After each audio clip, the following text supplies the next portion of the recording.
வணக்கம். நான் தமிழன்பன். இன்னைக்கும் நான் நடிகர் விஜய் பற்றி தான் பேச போகிறேன்.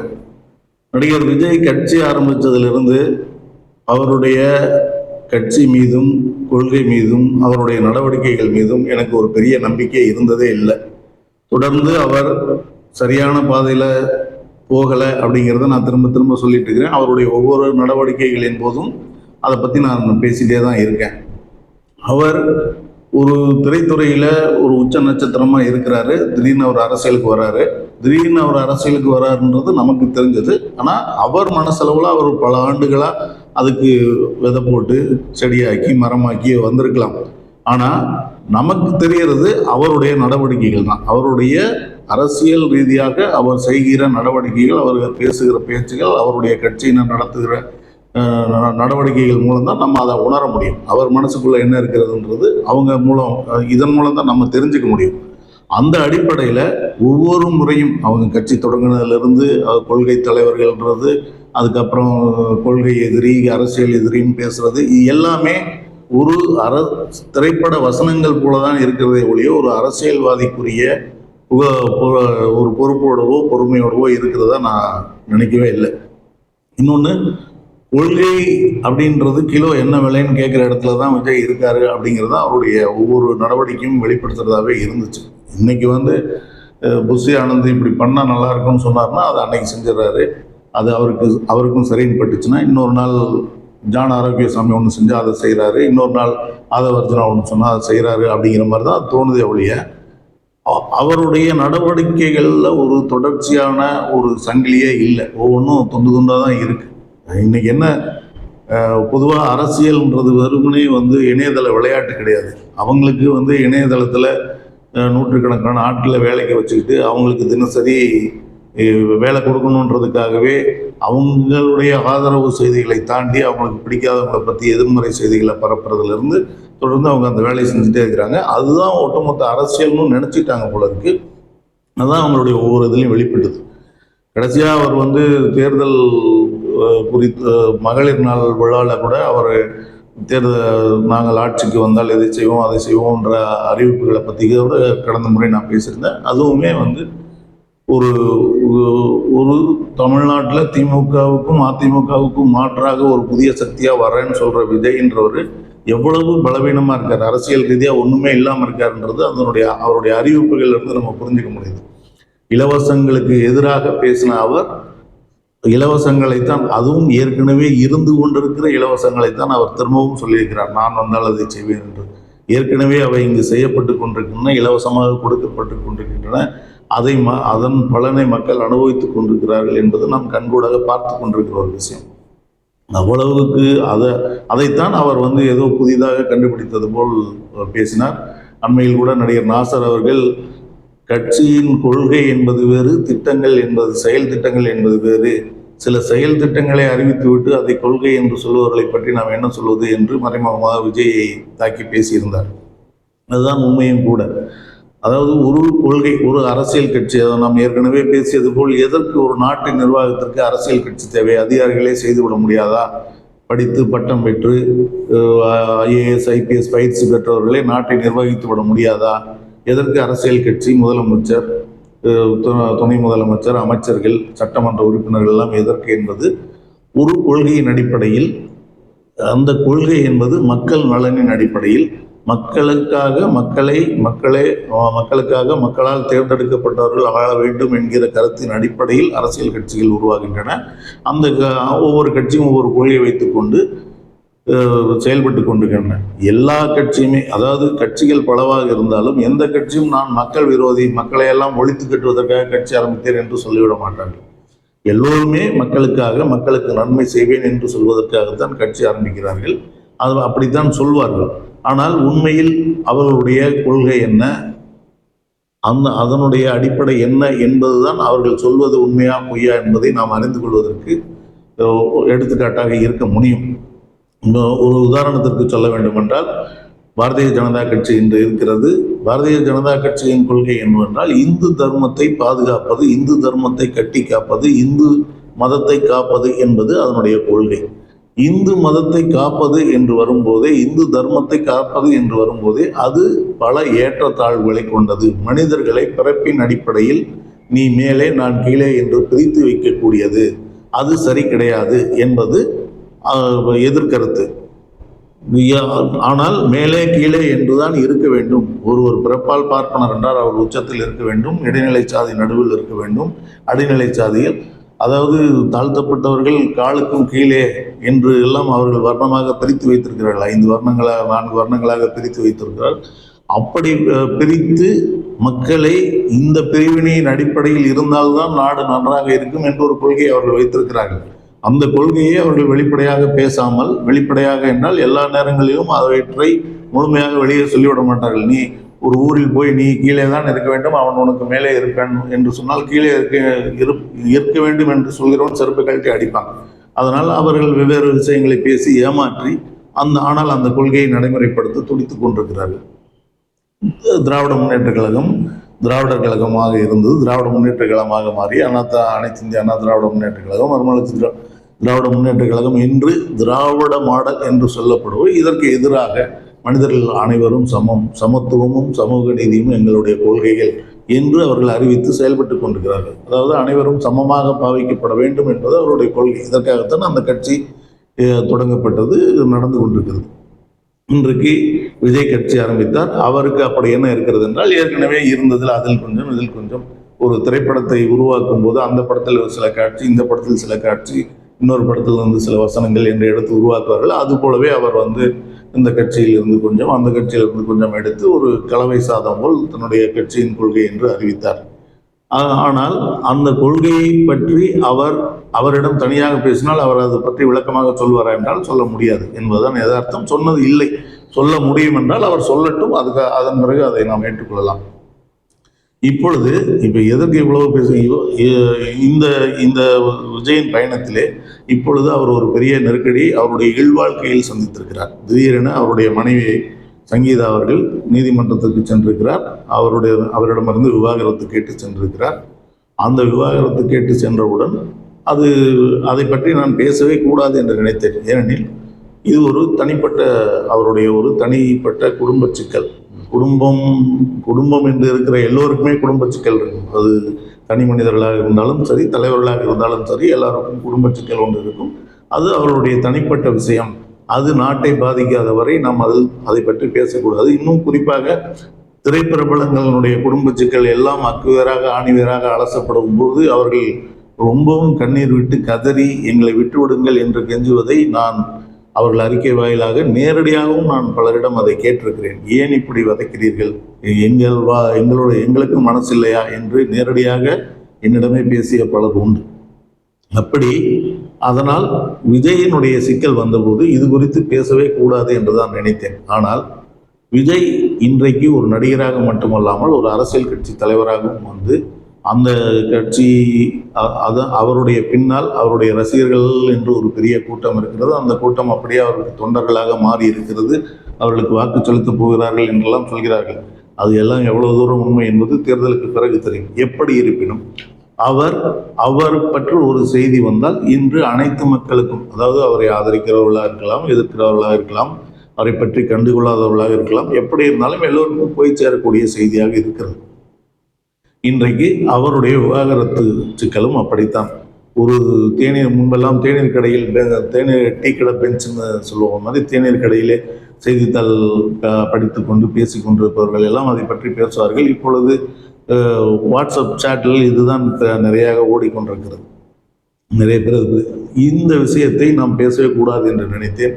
ஆனால் இந்த விஷயம் தொடங்கியதில் இருந்து சங்கீதா தரப்பிலிருந்து வரக்கூடிய செய்திகள், அவருக்கு நெருக்கமான வட்டங்களில் உலகும் செய்திகள் அனைத்தும் கேட்பதற்கே ரொம்ப கொடுமையாக இருக்கின்றன.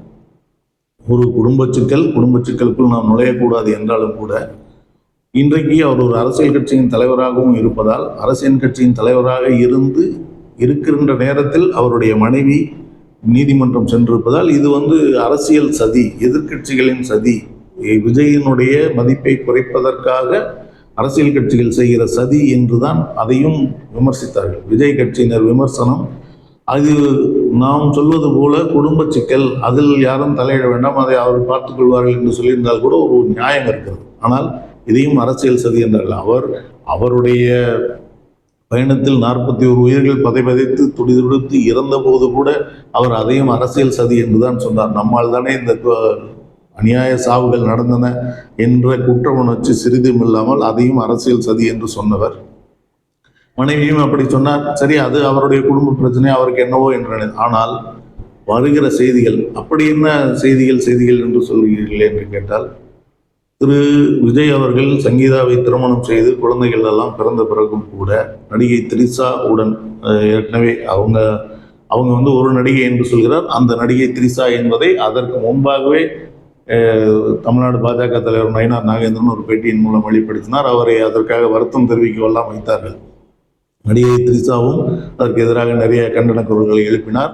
அண்மையில் நடிகர் பார்த்திபன் அவர்கள் திரிஷா பற்றி பேசியதற்கும் அவருக்கு எதிர்வினையாற்றி பார்த்திபன் அதற்கு திரும்ப எதிர்வினையாற்றியதெல்லாம் நாம் பார்த்தோம். அதனால் என்ன அவர்கள் மறைத்தாலும் அது நடிகை திரிஷா தான் என்பது கண்கூடாக தெரிந்த உண்மை. திரிஷாவுடனுடைய ஒரு நட்புக்கு பிறகு அவருடைய குடும்பத்தில் பெரிய நெருக்கடிகள் ஏற்படுகின்றன. திரிஷாவுடன் அவருக்கு நட்புக்கு பாலமாக செயல்படுத்த அவருடைய உதவியாளர் ஒருவரும் அதற்கு ஒரு உறுதுணையாக இருந்திருக்கிறார். அதுவும் அந்த குடும்பத்தில் ஒரு பெரிய சிக்கலை ஏற்படுத்தி இருக்கிறது. ஒரு முறையெல்லாம் நாம் கேள்விப்பட்ட செய்திகளை நான் பகிர்ந்து கொள்கிறேன். ஒரு முறை நடிகர் விஜயும் சங்கீதா அவர்களும் இருந்த பொழுது நடிகர் விஜய்க்கு வந்த கைபேசி அழைப்பில் அந்த சம்பந்தப்பட்ட நபர், பாலமாக செயல்பட்ட நபர் பெயர் வந்தவுடன் அந்த கைபேசியை எடுத்து அவர் அடித்து உடைத்து விட்டார் என்ற செய்திகள் எல்லாம் திரையுலகில் எல்லோருக்கும் தெரிந்த செய்தி. இது ஏற்கனவே வந்த செய்தி தான். அந்த நபர் இந்த நபரோடு தொடர்பை வைத்துக் கொள்ளக்கூடாது என்று திரிஷா சங்கீதா அவர்கள் மிக கடுமையாக விஜயிடம் கோபித்துக் கொண்டதாக சொல்லப்பட்டது. அதனால் கொஞ்ச நாள் அவரோடு தொடர்பில்லாதது போல் அவர் இருந்தார். ஆனால் அதன் பிறகு அவர்தான் முக்கியம் என்று மனைவி குழந்தைகளை கூட அவர் கைவிட்டு விட்டார் என்பது இன்றைக்கு யதார்த்தமான உண்மையாக இருக்கிறது. அந்த கைபேசி அவர் உடைத்தது போல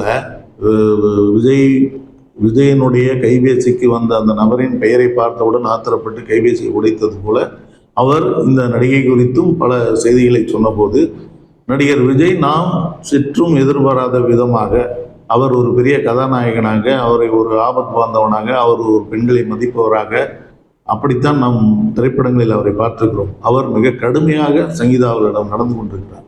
மிகவும் மோசமாக அடித்து உதைத்திருக்கிறார். அவர்கள் மிகவும் கலங்கி போய் பொறி கலங்கி, அதாவது திரைப்படங்களில் நாம் பார்ப்பதை விட மோசமான காட்சிகள் அந்த வீட்டுக்குள் நடந்திருக்கின்றன. அவற்றை பார்த்து ஒரு முறை நடிகர் விஜய் அவர்களின் மகன் ஜேசன் அவர்கள் விஜய் கையை பிடித்து இழுத்து திரும்ப அடிக்க போய்விட்டார் என்கிற அளவுக்கு நடந்திருக்கிறது. அந்த ஜேசன் ஏற்கனவே அந்த பாலமாக செயல்பட்ட நபரை அடித்து வீட்டை விட்டு துரத்தினார் என்றெல்லாம் கூட செய்திகள் திரையுலகில் உண்டு. இப்பொழுது நடிகர் விஜயும் அவர் அம்மாவை அடிப்பதை பார்த்து கொண்டு அவர் சும்மா இருக்க முடியாமல் அவரை போய் தடுத்திருக்கிறார். தடுக்கும் போது அவர் மீறி வரும்போது திரும்ப அவரை தள்ளிவிட்டிருக்கிறார். இருவருக்குள்ளும் கைகலப்பு நடந்திருக்கிறது என்றெல்லாம் சொல்லப்படுகிறது. அந்த இடத்துக்கு நோக்கி ஜேசன் அவர்கள் வருவதற்கு காரணம் அந்த கொடுமை. விஜய் நாம் சற்றும் நினைத்து பார்க்காத வண்ணம் ஒரு சாதாரண ஒரு குடிகாரர் ரோட்டில் தன் மனைவியை அடிப்பது போல் தினசரி சங்கீதா அவர்களை அடித்து துன்புறுத்தி இருக்கிறார் என்று அதிர்ச்சிகரமான செய்தியை நம்ம கேள்விப்பட வேண்டியதாக இருக்கிறது. அதற்கு பிறகு அவர் இது இப்படியே தொடர்கிறது, இதை தடுக்கவே முடியாது என்று தெரிந்த பின்புதான் அவருடைய பெற்றோர்களை எஸ்எஸ்சி அவர்களையும் அவர்கள் மனைவி அவர்களையும் எல்லாம் சமாதானத்துக்கு பேசி அவர்களும் பேசி பார்த்து அவர்களுடைய உறவையும் திரு விஜய் அவர்கள் துண்டித்து விட்டார்.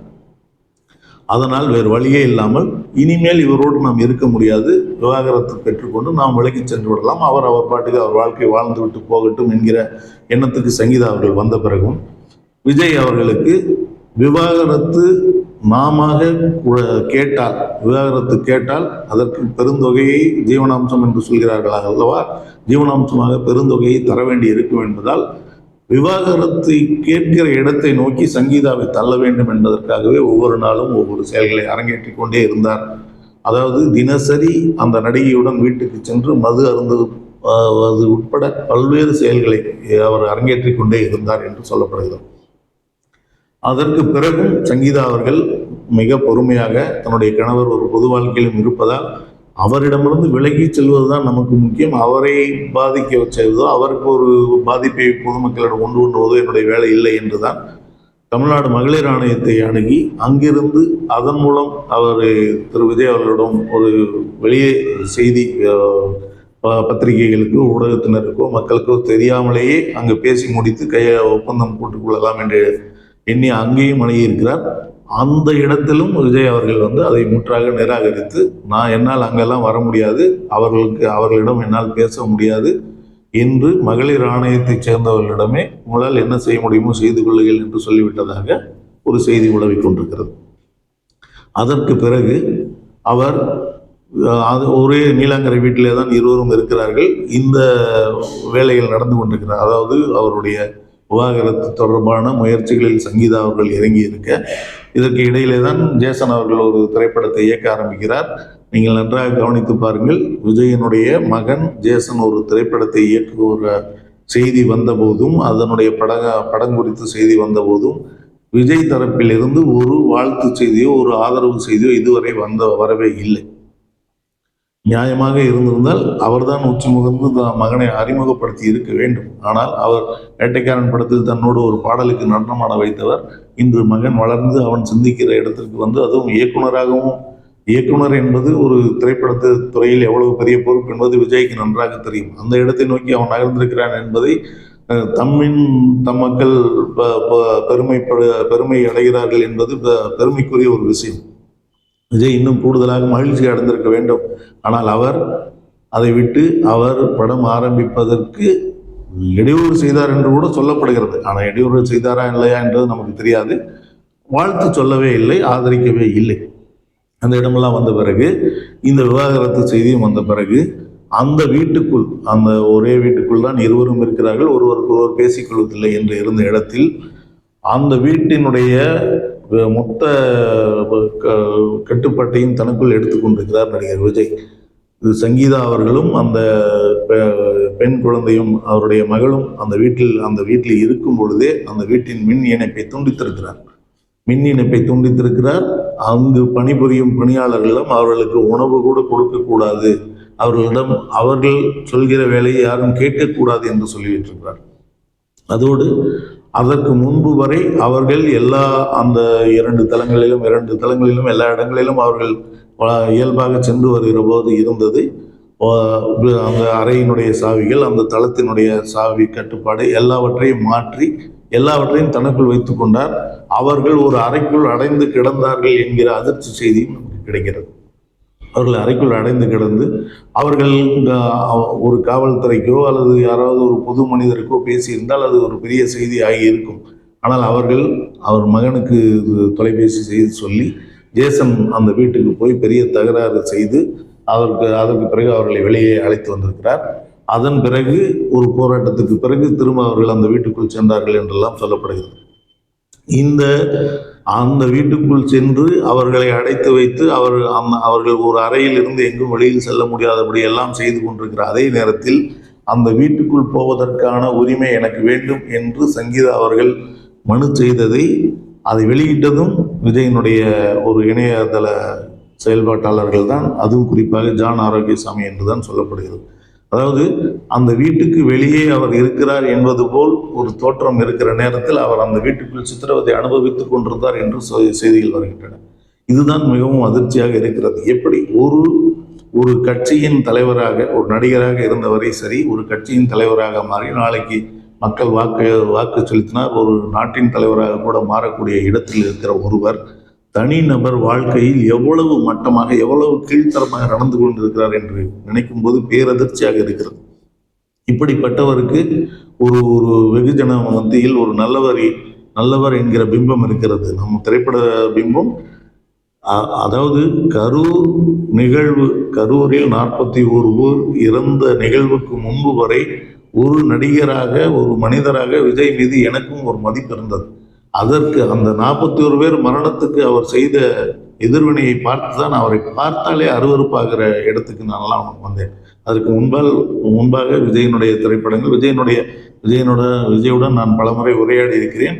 அவருடைய ஒரு கூர்மையான சிந்தனைகளை குறித்து, சிந்தனைகள்னா திரைப்படம் குறித்து கூர்மையான சிந்தனைகள். அது அவராக என்னிடம் பேசினாரா அல்லது யாரோ அவருக்கு சொன்னதே அவர் என்னிடம் சொன்னாரா தெரியாது. ஆனால் அவர் பேசிய விஷயங்கள் வியப்புக்குரியவையாக இருந்தது, கவனிக்கத்தக்கவையாக இருந்தது என்பது நான் பலமுறை என்னுடைய நட்பு வட்டங்களில் நான் பலரிடம் பகிர்ந்து கொண்டிருக்கிறேன். அப்படித்தான் விஜய் குறித்த பிம்பம் எனக்குள்ளும் இருந்தது. 41 பேர் மரணத்துக்கு பிறகு அவர் ஆற்றிய எதிர்வினை தான் எனக்கு பெரிய அதிர்ச்சியாக இருந்தது. இப்பொழுதும் இந்த செய்திகளை நான் பேசாமலே வைத்திருந்தால் விஜய் இப்படிப்பட்டவரா என்பது யாருக்கும் தெரியாமலே போய்விடும் என்பதற்காக நான் இந்த தகவல்களை எல்லாம் சொல்கிறேன். இந்த தகவல்கள் நான் ஒரு முறைக்கு இருமுறை அல்ல, பல முறை பலரிடம் உறுதிப்படுத்தி கொண்டு நான் இப்பொழுது பேசுகிறேன். இந்த தகவல்கள் பொய் என்றால் அவர்கள் என் மீது என்ன நடவடிக்கை வேண்டுமானால் எடுக்கலாம். ஆனால் இவை அனைத்தும் அப்படியே நடந்திருக்கின்றன. நான் சொன்னது கொஞ்சம், நடந்தது இன்னும் கூடத்தான் என்று நெருக்கமானவர்கள், விவரம் தெரிந்தவர்கள் எல்லாம் சொல்கிறார்கள். அதனால் நான் சொல்கிறேன், ஒரு குடும்ப தலைவராக தன்னுடைய மனைவி பிள்ளைகளை கூட சரிவர கவனிக்க முடியாமல், சரிவர என்று இல்லை, தன்னுடைய விருப்பத்திற்காக தனக்கு திருமணத்துக்கு பிறகு, திருமணத்தை மீறிய இன்னொரு உறவு வந்த பிறகு தன்னுடன் வாழ்க்கையை பகிர்ந்து கொண்ட பெண்மணியையும் தன்னுடைய குழந்தைகளையும், தன்னுடைய இரத்தம், அதாவது ஒரு மனிதன் வேறு யாரிடம் வேண்டுமானால் யாரிடமும் தோற்றுப்போக விரும்ப மாட்டான் தன்னுடைய இரத்தத்தை தவிர என்றெல்லாம் சொல்வார்கள். ஒரு ஒரு மனிதன் தன்னுடைய மகன் தன்னை விட அறிவாளியாக இருக்கிறான், தன்னை விட புகழ்பெற்றிருக்கிறான் என்பது அந்த தந்தைக்கு மிகுந்த பெருமை அளிக்கக்கூடிய விஷயம் என்றுதான் நாம் கேள்விப்பட்டுகிறோம். அதுதான் உண்மை.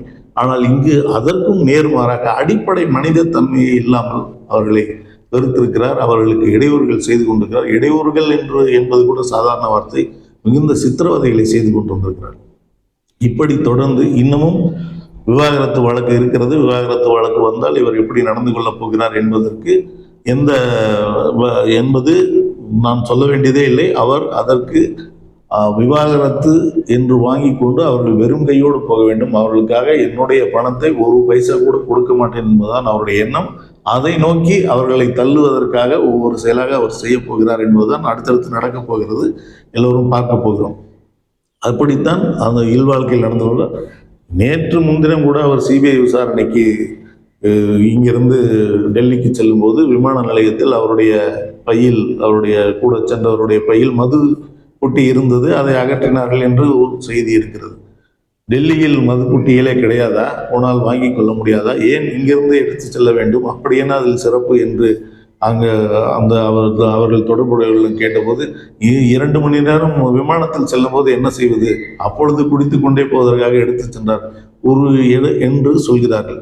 ஒரு 2 மணி நேரம் விமான பயணத்தில் கூட குடிக்காமல் இருக்க முடியாது என்கிற ஒரு மோசமான ஒரு மனநிலைக்கும் உடல்நிலைக்கும் விஜய் வந்துவிட்டார் என்பது தெரிகிறது. இப்படிப்பட்ட ஒருவர், அதாவது தனிநபர் ஒழுக்கமும் இல்லை, இல்வாழ்க்கையை பாதுகாக்கிற ஒழுக்கமும் இல்லை. நடிகையினுடைய உறவு என்பது ஒரு பண்பாட்டுக்கேடு, கலாச்சாரக்கேடு.